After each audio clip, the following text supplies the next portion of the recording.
Thanks. Everybody go, huh?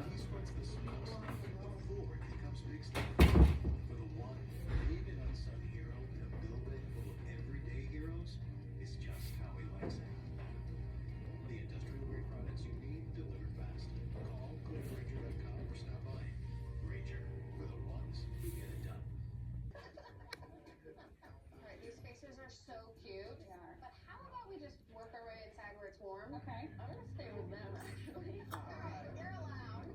See you. Hi Rachel and Rita. They're so cute. This is the first time that we've had a homeowner actually take lead. Big props to you for all the work that you've done. I think you probably saved yourself a good $30,000, which really helped us stay close to our budget with that $10,000.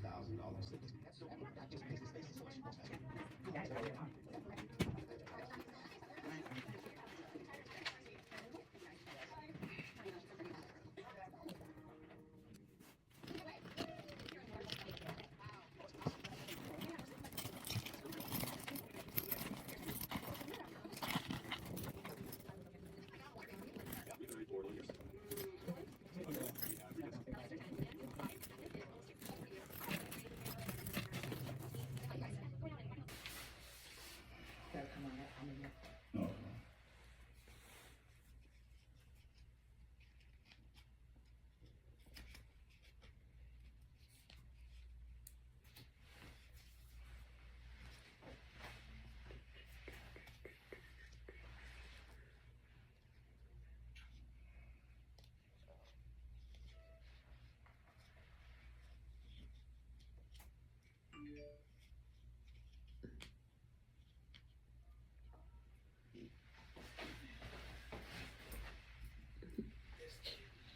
Thank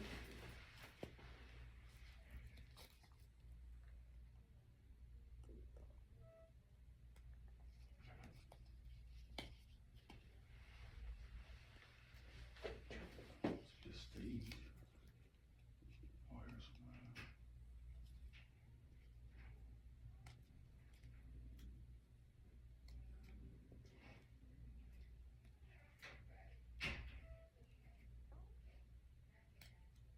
Oh, stage 5 there, I just missed it before. Okay, stage 5 is what they said.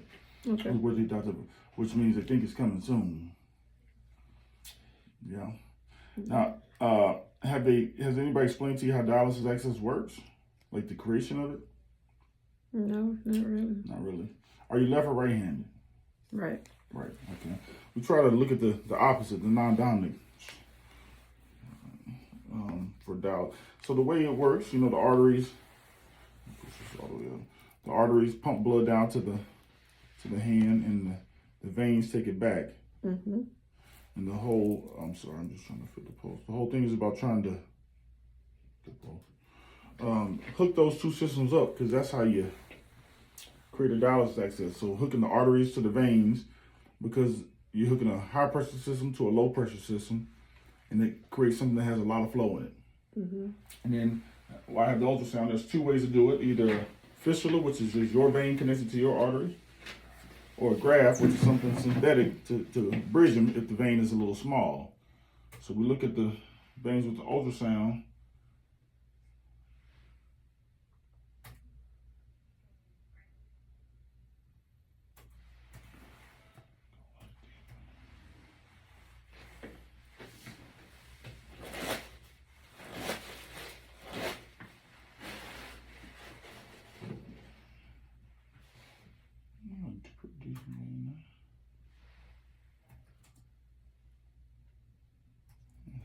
Alright, that's pretty good.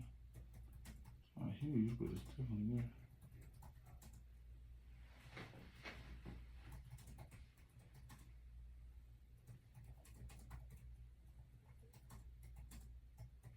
You got a pretty good vein there for what they call a fistula. A fistula is all natural, all your nothing synthetic. You can relax if you want. So what it requires to do a fistula is a small little incision right below the elbow. Mm-hmm. You disconnect the vein. So disconnect the vein.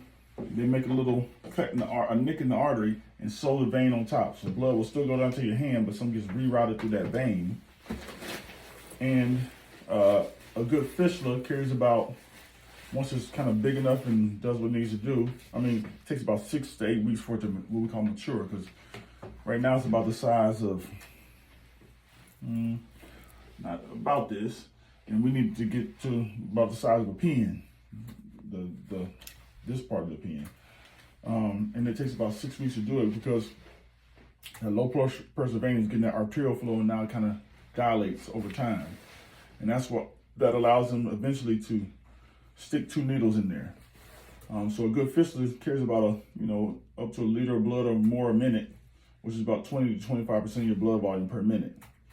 And so that eventually, if you ever progress to needing dialysis, that would be in place and avoid a catheter, if you needed it. Because if you need immediate dialysis, say, and you didn't have this, the only way to do it is with the catheter in your neck.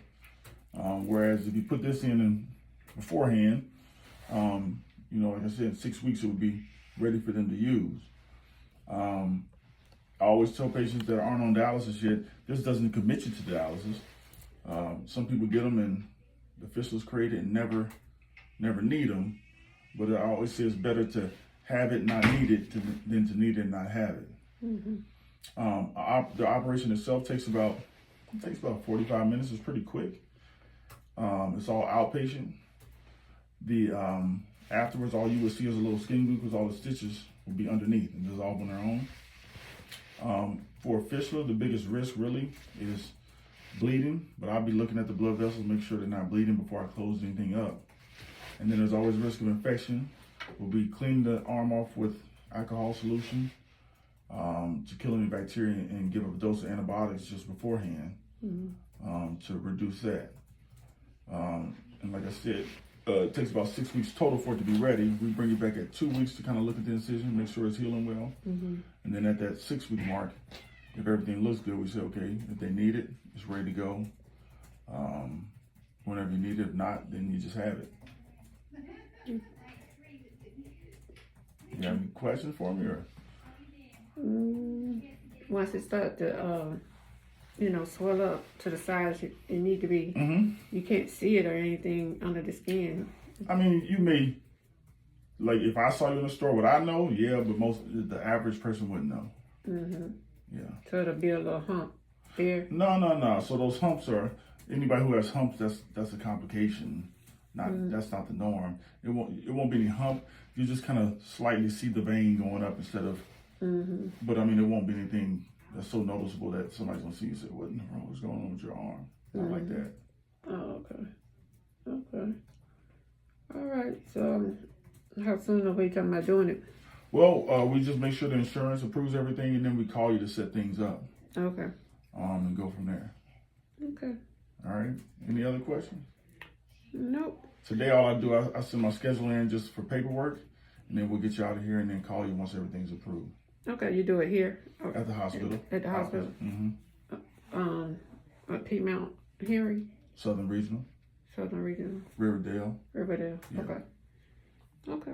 All right. And it's outpatient? Outpatient, yeah. So you come in that morning, they get some labs, 45 minutes for the operation, then they watch you for about 45 minutes afterwards for the anesthesia, and then you go home.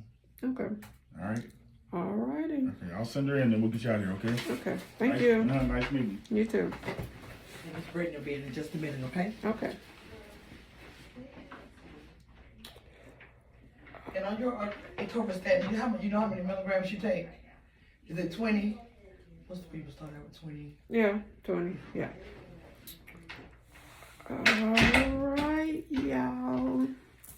Y'all seen it. So it was as simple as that. So I'm gonna end this video right here. I'm gonna go to the restroom before I leave here. And I will upload this video when I get home. Y'all have a great day. Peace.